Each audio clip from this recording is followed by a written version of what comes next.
time aboard. This is the Miles to Go podcast. And now here's your host, Ed Pizza.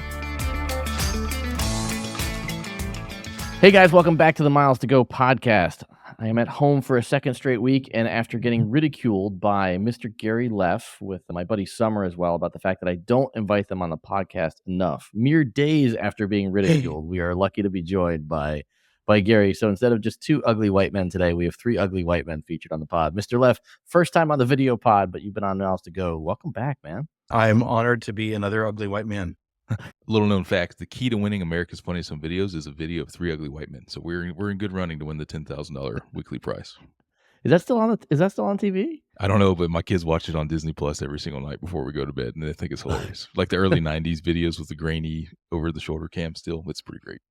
That's great. That's great. This is normally the part of the show where a good podcaster would tell you where you can find everybody on the show, but I need to stop for a quick minute because with Gary not being on the show every week, he may not have seen Richard live delete the Threads app from his phone. So, Gary, are you on Threads?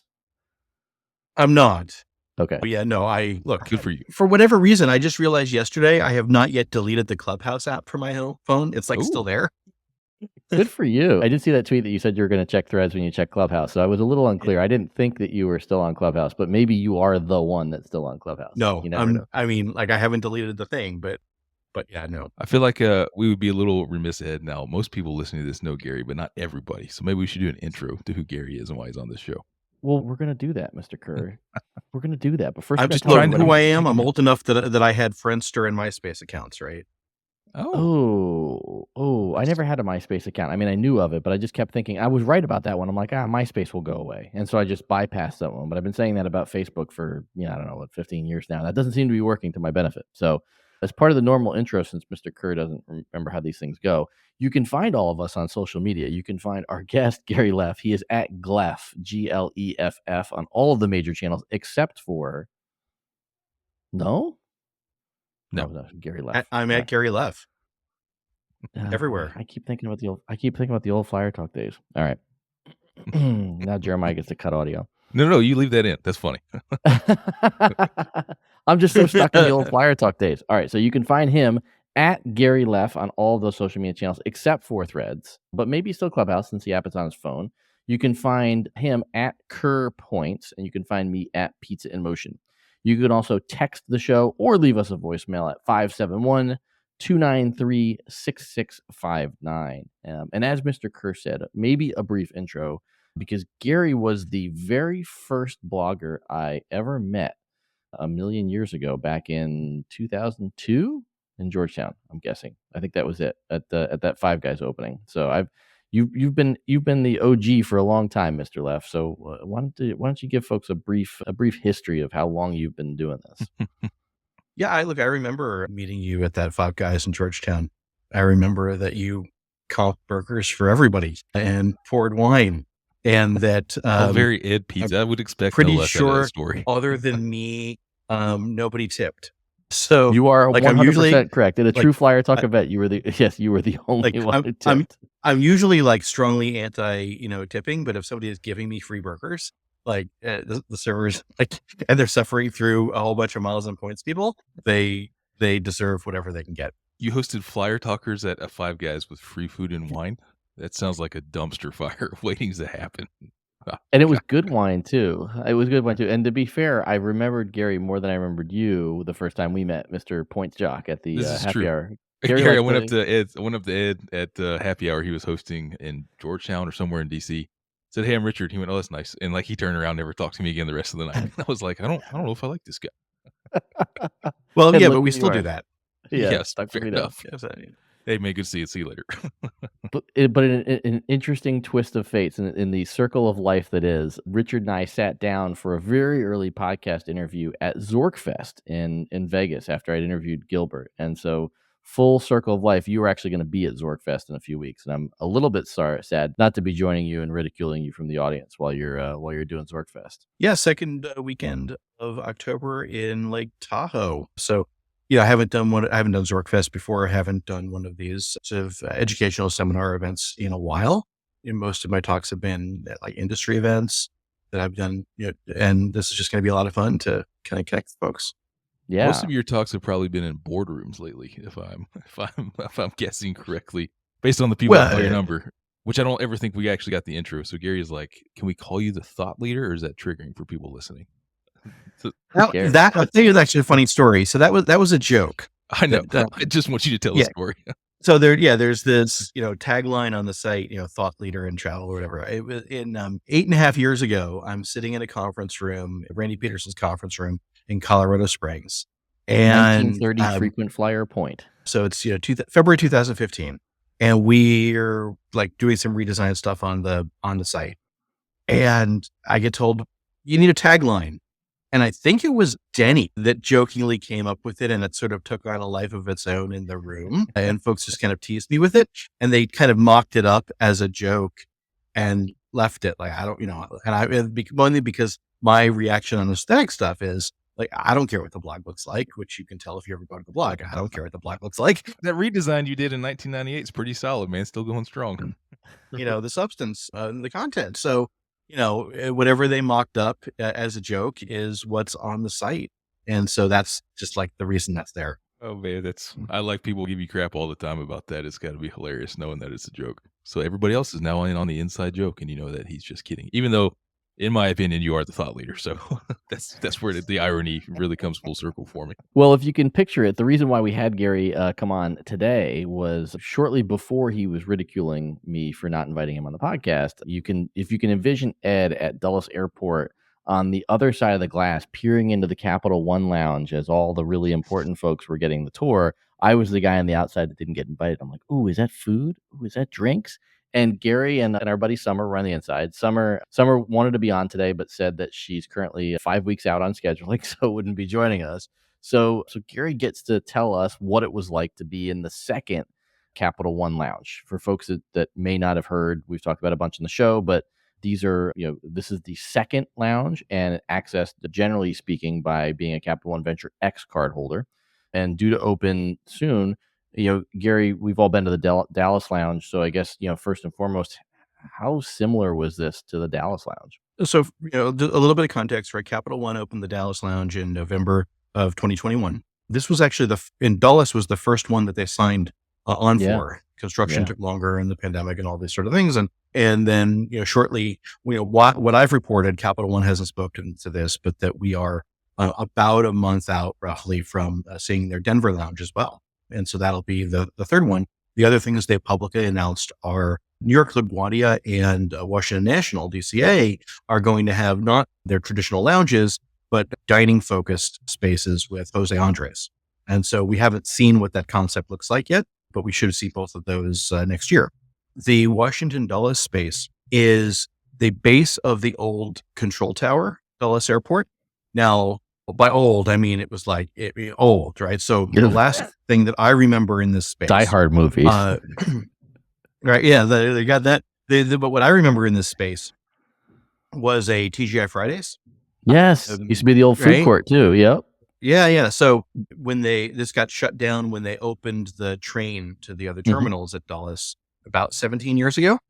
And so it's been space that's been pretty dormant since then. A tremendous amount of work had to go into it. I mean, utility work, right? Not just throwing up drywall and paint and, bringing in furniture, that sort of thing. So this is it's about a 9,000 square foot space. And I got to say, a lot of the space is dedicated to the kitchen, which is great because we're talking some really nice job with food. There's a big bar area. It's a nice food and beverage program, beverage as well. It is kind of small, right? It's a space that was available. This one, unlike Dallas, this is not going to give you a bike to work out on. There's not going to be any nap areas. There's not any shower rooms. The interesting thing about the location of this, right? It's just past pre-check at Dulles Airport. So it's in the main terminal. So it's going to be accessible to passengers on their way to their flights. I mean, anyone connecting, anyone changing terminals, you can still go there. But I think it's primarily going to be an outbound use lounge.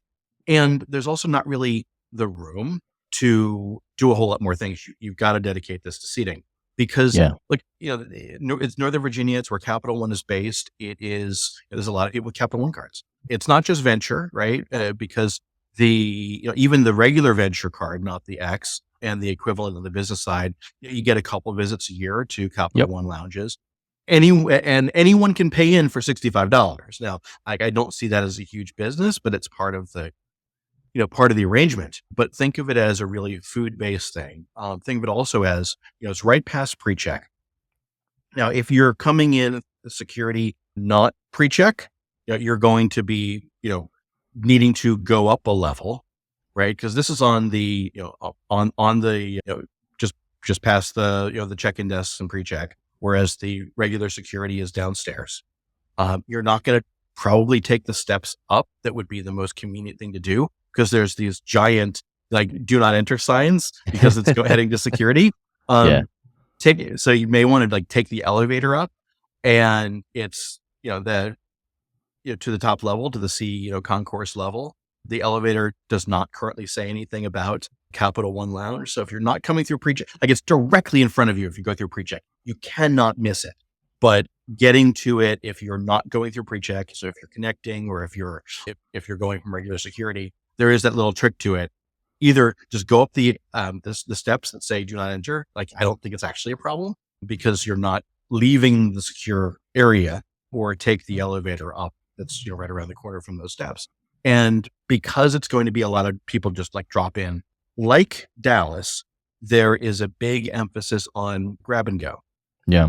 Which I really like, right? So, it's not like lounges, no outside food and drink, and you better not take anything away, where the primary thing is cost control. Let's make sure nobody takes extra food because it's expensive. They really, like in Dallas, they have the restrooms kind of near the front of the lounge. Come in, use the restroom, grab a drink, grab some food. I think that the chicken banh mi looks pretty good in that case, but there's salads, there's sandwiches, interesting drinks.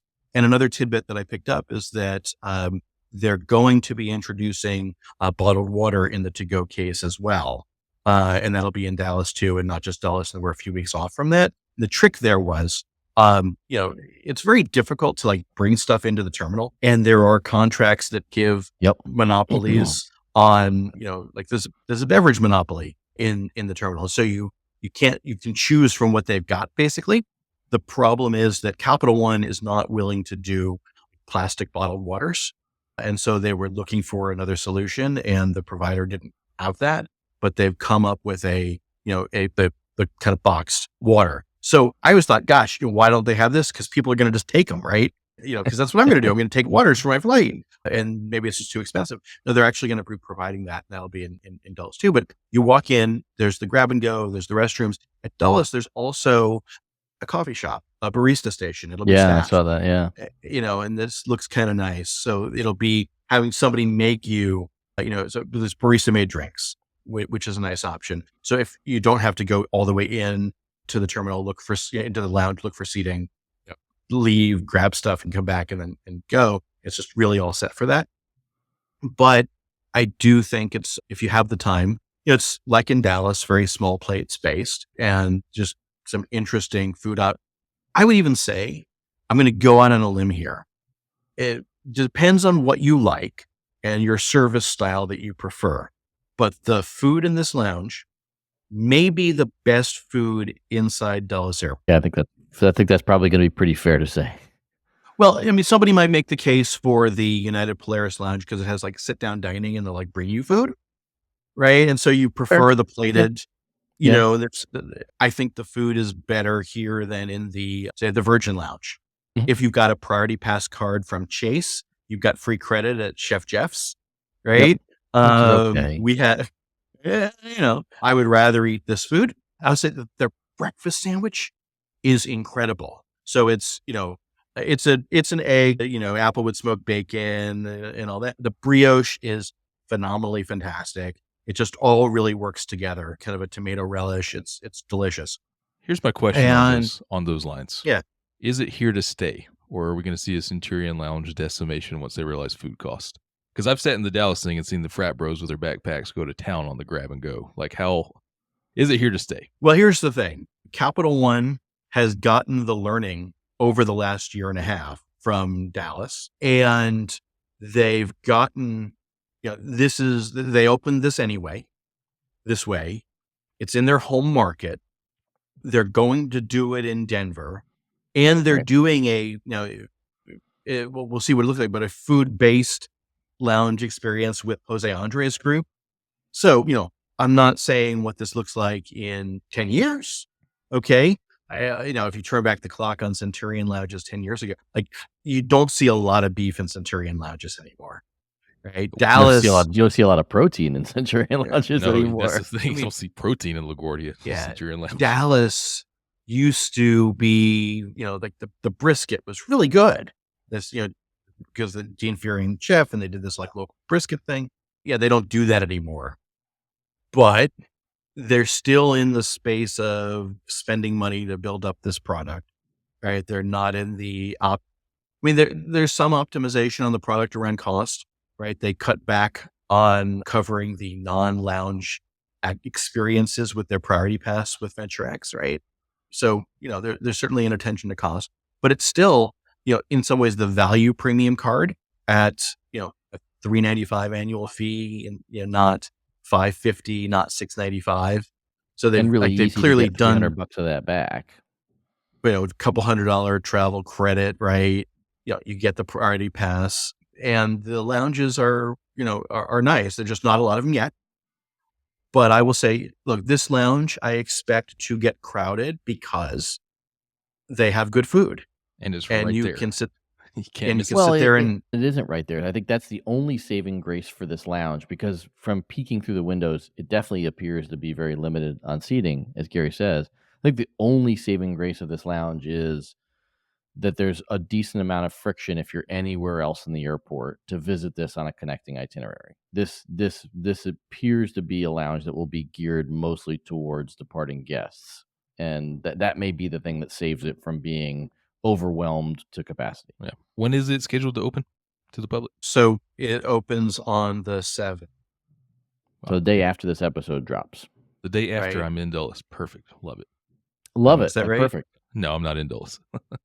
At least not that I'm aware of, maybe. The coffee Yeah. service thing to me is interesting, because United has done this at the small satellite lounge that they have in Denver, and I think it's one of those things that I've heard Gary romance about coffee over the years. You have definitely have a much higher appreciation for it than I do, but coffee is very habit forming, and I think especially for airport people. I've seen plenty of reports on Starbucks and lines and where they want to be in airports and positioning. So when you say that this is going to be an offering at the lounge, I think that's definitely going to increase this routine factor for folks who depart from Dulles. But I mean, you guys have all traveled through Dulles. If you were in the D terminal, would you want to come over to this lounge if you had a 45-minute to an hour connection? No, I mean, you get on you take the escalator, down, you take the train, you got to go up and like do the thing back. And if you're in the D terminal, okay, you're flying United, and you got to show up at the gate early for the boarding pens, right? Unless if you're 1K Global Services, I get that you sort of skip the thing, but but even if you're just like a flying first class and you're gold or something, you get in these boarding pens. Otherwise, what's the situation with your overhead bin space? Yeah. And so, no, I mean, unless you're doing a long connection, you're probably not doing this, right? So that will limit it, but it is a smaller lounge than Dallas. Interesting. I find it very interesting though, how they handle lines in Dallas, because it's very different than the crowded Centurion lounges, and it's different than crowded Sky Clubs. Yeah, there's a line to get in, but where they've got the dial set for what they consider at capacity is different. So once you get into the Capital One Lounge in Dallas, there's actually plenty of seating. It doesn't feel overrun. You're not strategizing, running around or hovering over people that you like think are going to leave to take their space the way you would in an Amex lounge or a Sky Club that's, at capacity and they're waiting. So they're more likely to have a line. The line might even be a little bit longer, but that once you get in, you're still getting the lounge experience, at least in my experience in the D terminal in Dallas. And they tell me that is intentional on their part. Yeah, the only thing I see about Dallas specifically, and it remains to be seen if this is where Dulles will end up, is that to your point, like I've always been able to find a seat when I get there, even if I had to wait in line. But if you're looking for, say, 4 seats together, that's something I think that I've seen dry up a bit the last couple times I've been to DFW, and it could have just been the times that I was there. So Yeah. I do wonder how families will fare finding seating as these things continue to grow. Yeah, I guess I've been lucky the last couple times that I've been there that I haven't had issues with seating for my family. But crowding is an issue. Look,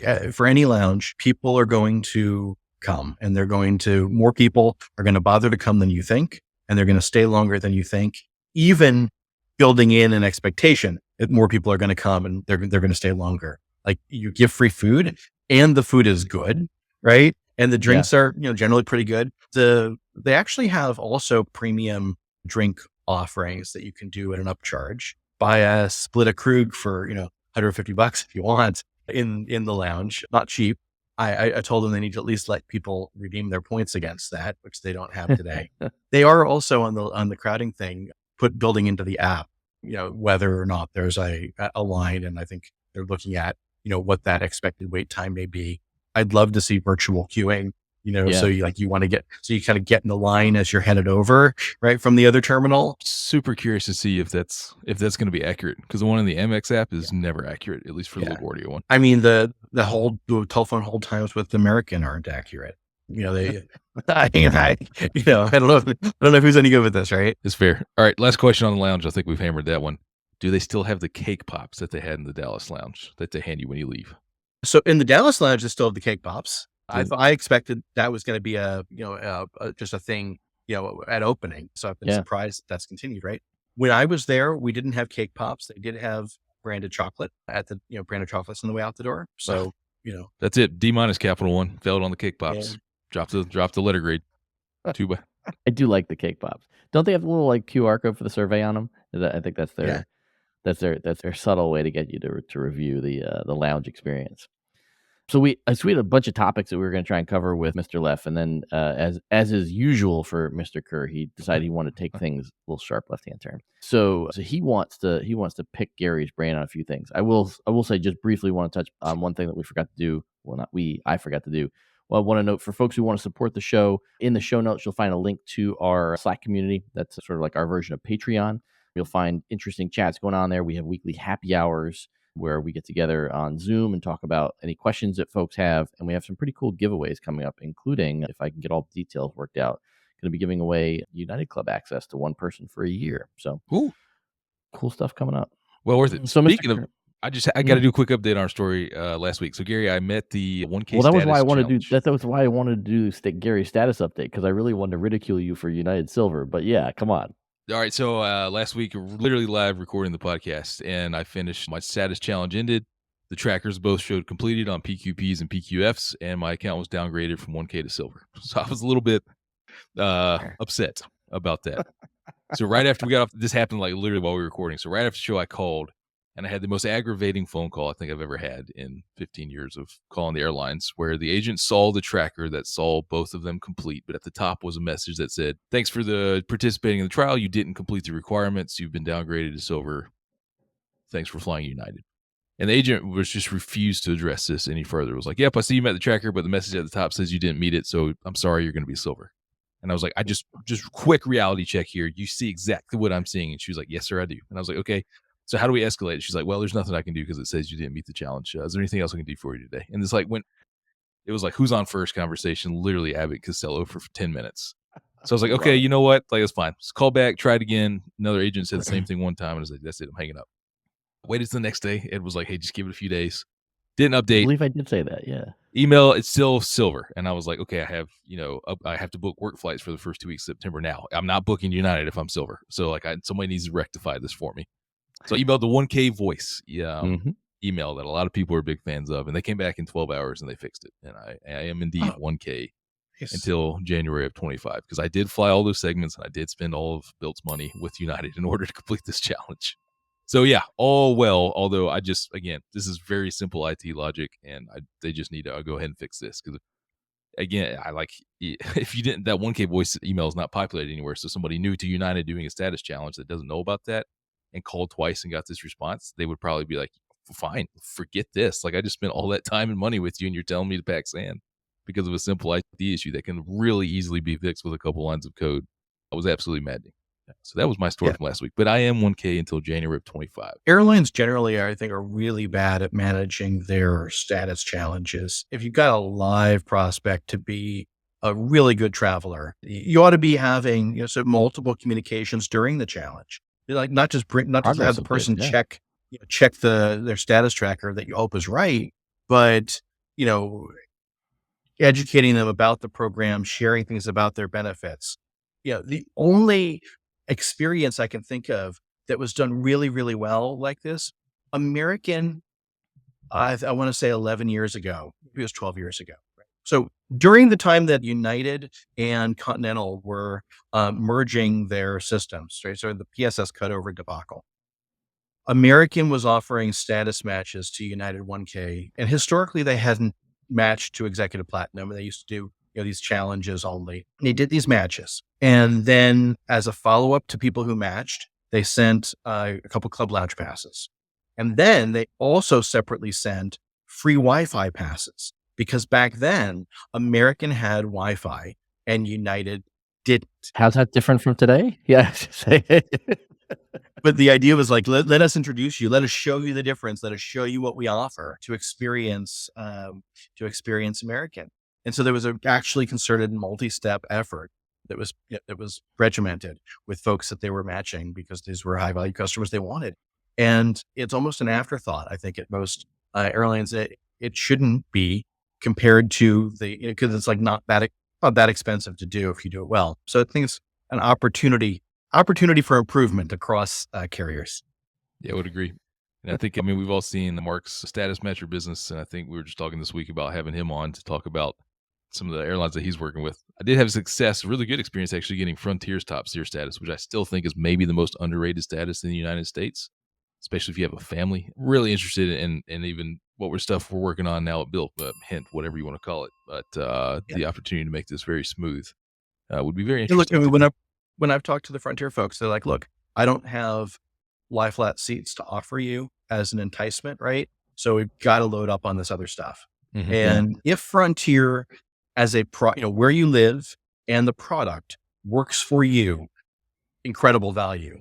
For me, the lack of Wi-Fi on their aircraft is a stop because I absolutely, as my starting place, I am going to work on the plane, right? That's just, I'm looking for somebody that offers that. And so I'm not considering something outside of that. So it's not going to work for me. I would do Spirit before I would do Frontier, right? Are you still working when you're a concierge key and they kick somebody off the plane to put you in the middle seat of the back row of economy? Are you still working on your laptop? I am. I might be bribing the person in front of me not to recline. So first, for listeners who don't know, readers, I know I am no longer a concierge key. I was an accidental concierge key because December 2021, there was the Simply Miles offer, which I racked up 7 million miles through. And part of American's new way of looking at customers, it's not just your spend on tickets, but they were looking at concierge key for revenue generated through the program. And all of a sudden I was, came to the top. And so they made me a concierge key. And then when that revenue rolled off in the look back period, I did not get renewed. So I had a brief glimpse of the service, and I genuinely miss it because I did have the opportunity to book onto sold out flight when my flight was canceled. Actually, I was hanging out with you in South Florida when this happened to me one time, right? And I wouldn't have been there if they hadn't done this. And so, great service from that. Don't have that anymore. But yes, I'm in the very back of the plane and I'm working. As I say, I may have to find a co-scene solution with the person in front of me to make sure that I can pull out my laptop. My elbows and shoulders are just never going to allow that to happen in the back of the bus. So I just gave up years ago trying to be productive in that kind of situation. Look, I write stuff, I'm writing stuff or I'm doing work, in the back of a cab or an Uber. That's the only thing I can't do. That's the only thing I can't do. I can work great on airplanes, but I get just enough motion sickness in the back of a cab or an Uber that I can't write for very long. God bless you for being able to do it. Okay, can I ask Gary my probing questions now? You could ask Gary your probing questions, keeping in mind that not we all, two of you have a hard stop. So you'll have to curtail and wait. You'll have to invite Gary back for more probing questions, but go. You said curtail. That's funny. All right, so Gary, you've been blogging since 2001, 2002 is when Yeah. 2002. And by the way, if you haven't noticed, Gary doesn't forget anything. He can reference by year and month the time anything happens. So I routinely use that to my advantage and text him like, "Hey man, has this ever occurred?" He's like, "Yeah, December of '05, this happened." And I'm like, "How the hell do you remember that?" But you've been blogging for a super long time. And coming from the community management side myself and seeing people just always only write me very nice notes and emails and always appreciating my work to the fullest extent and never being mean to me, I would ask you about, what life has been like over the last 21 years, right? So first question is, what is your most memorable blog post and why is it the most memorable out of writing for 21 years? Yeah. So I started in May of 2002. If I really were to go back and say, what is the most memorable? I mean, it's hard to say the most, but I can give you a couple quick ones. So this goes way back to when TSA was not yet part of Department of Homeland Security, when it was part of DOT.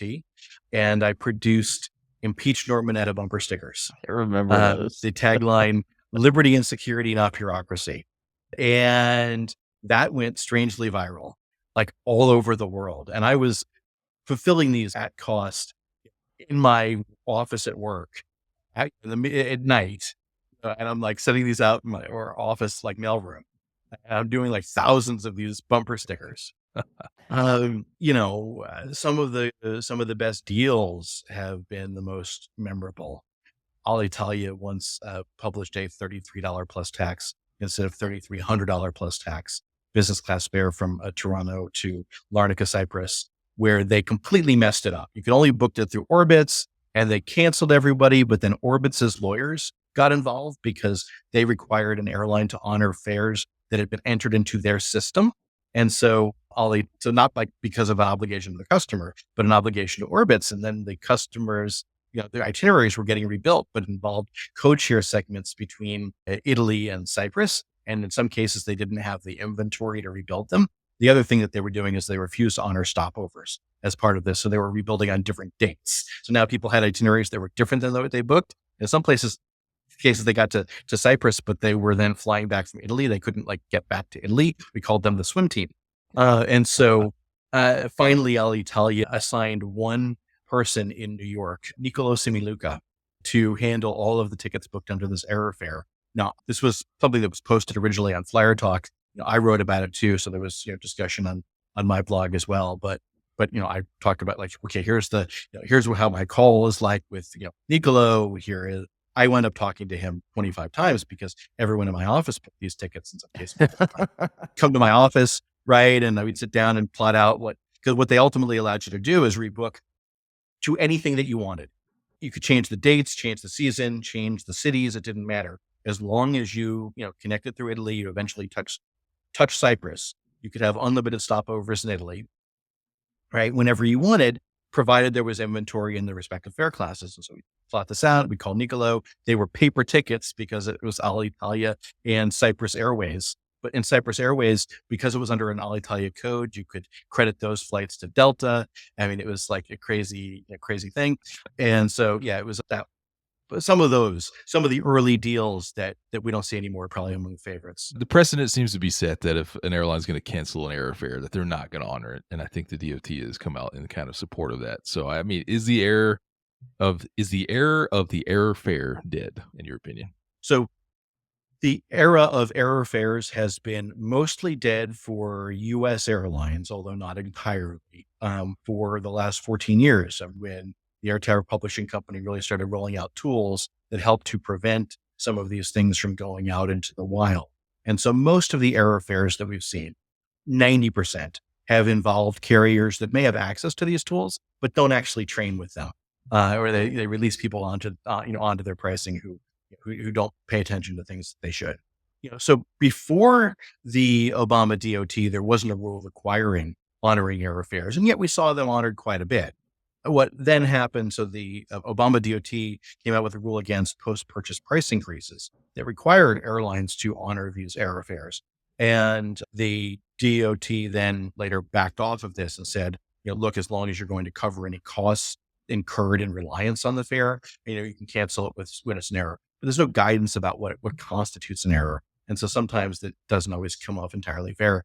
but you should do it certainly quickly. You're going to be in a better position if the airline it cancels on you quickly, which hasn't always happened. We once saw Korean do it 6 months after a fare, which was really problematic. And one of the things that spurred the rule in the first place. So now DOT said they'd rewrite the rule. They never did. They just said through their administrative discretion, they're not going to enforce anything against an airline, despite the rule that's in place, if they cancel on an error fare. Again, they don't always cancel, but there's certainly less opportunity than there was back in the day. If you catch an airfare, my advice is if it leaves in the next 24 hours, you should go for it. If not, it's going to be canceled probably. It does make you wonder too if we're going to start to see. I mean, not even 24 hours before we're recording this, we had widespread discounted award flights that Gary reported on up through India, and then there were United flights you get all the way to Mali if you want to go to the Maldives for prices we haven't seen forever. Yeah, and it was widely available, and so I do wonder if we'll hit an era where those will start to get canceled after the fact as well. Well, there was a time when United published error award fares through Hong Kong, and this was 8 years ago, and they canceled those. And this was during the time when it was still the case that error fares had to be honored under DOT rules.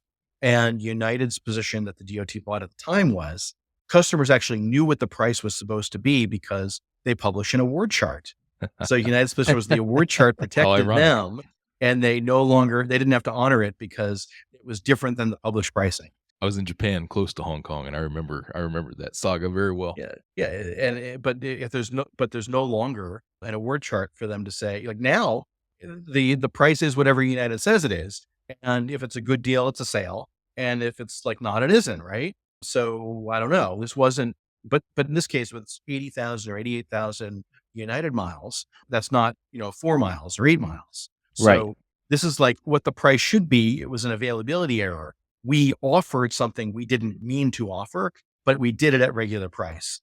That's a little bit harder. Mhm. I wonder if DOT is going to be super sympathetic, other than to say that, DOT doesn't usually enforce much against frequent flyer programs. DOT's own inspector general has said that they fail to enforce their own rules when it involves frequent flyer programs. So like DOT ignores the law, so maybe they could get away with it. And then you can't sue them basically because they have no obligation to deal in good faith under Northwest versus Ginsburg. Yeah, that's Gary's favorite case, or maybe your least favorite case. That's what I should say. All right, one more hard-hitting question. I think we got to wrap up. I'm a frequent reader of View from the Wing, frequent reader of the comments section, and I notice that people are not always very kind to you from time to time. Like just a very quick philosophical conversation on this. Again, people not even just yesterday, Ed, right? People were writing mean things about me. They were actually pretty funny things, actually, really, in the comment section of a blog. But so I've noticed two things, right? I ran the Facebook communities for it was a decade ago. People had obvious beefs with me. First question is, why do people who apparently dislike you so much continue to come back and comment and read your blog?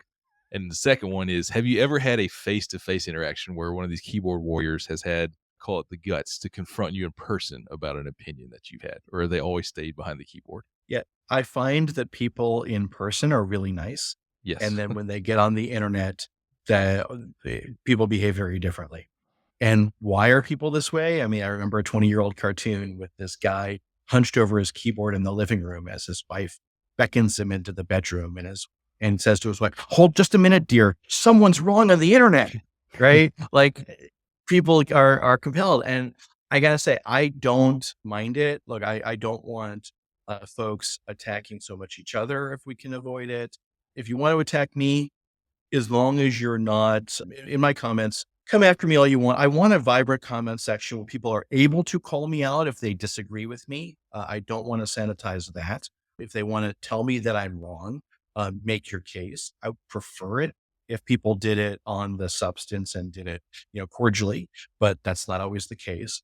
I don't want to moderate comments where somebody is going to be critical of me because it's very easy. There's a very fine line where, once you start calling something out of bounds, it's very easy to tilt the scales and feel like things are more out of bounds when they happen to be critical of you. And I don't want to do that. And look, I kind of get a certain amusement. I kind of like my trolls. It has to roll off you. You can't carry any of that stuff with you. It does not bother me. I am incredibly fortunate in my life. This, frequent flyer world has been incredibly good to me. I grew up, flying quite frequently as a kid. My parents were divorced. I lived in New York. I would fly back and forth to California to see my dad. I was in the air. I had, my family that moved to Australia when I was 5. So I had lots of opportunity to travel, but it never even occurred to me that I would ever be in anything other than the back, right? Because first of all, I would never pay that much. And if I could afford to, how would it be worse? I never thought that there were other ways of doing it. In fact, at the beginning back then, there weren't. And at least not the way that we know them today. And I never thought I'd be one of these people who had the opportunity to travel and experience the things that I've had. This world has been so good to me. I'm so fortunate that if somebody wants to, criticize me, attack me in the comments of my own site, I come out so far ahead that, I'm good with it. Has anybody ever confronted you in person? Have you ever had a confrontation at a conference or a lounge or an airport and said, Gary, you're the gum on the bottom of my shoe. I hate you. No. And even people who say that online are sheepish and almost apologetic in person. And, This has been my experience. offline, you can ask me who some of those people have been. I won't call them out. Ed. In person, people are much, much nicer. Yeah, very much the same experience. Okay, that's being vulnerable on the Miles to Go podcast, Ed, like we like to do. Yeah, you are definitely a very vulnerable man. Very vulnerable man. I assume you're headed to New York soon, Mr. Kerr? I'm there for the next 2 weeks in a row. Yes, very busy times upcoming here in the day job. Mr. Leff, where are you headed in the near future? Well, I'm literally headed to the airport in about 90 minutes. I've got a meeting after I get off with you all, and I, saw you in the airport day before yesterday. So, We did. Different trip. Superb meal that we had together. Yeah. Well, that's why we're looking forward to the Capital One Lounge, and hopefully we can get in and not have to wait for it. We'll have to set that up as a meetup. And yes, I will do better about inviting you and Summer onto the podcast. Hopefully, maybe even at the same time, though she is pretty heavily scheduled. So we will continue to work on that. In the meantime, we will mock her for not coming on this week, but we will definitely have Mr. Leff on again soon. Winter travel is starting to ramp up. I got a whole bunch of trips to book, including trying to figure out how to get to Lisbon in a seat that lies down flat. More on that in the near future. But until we upload again, we've got miles to go.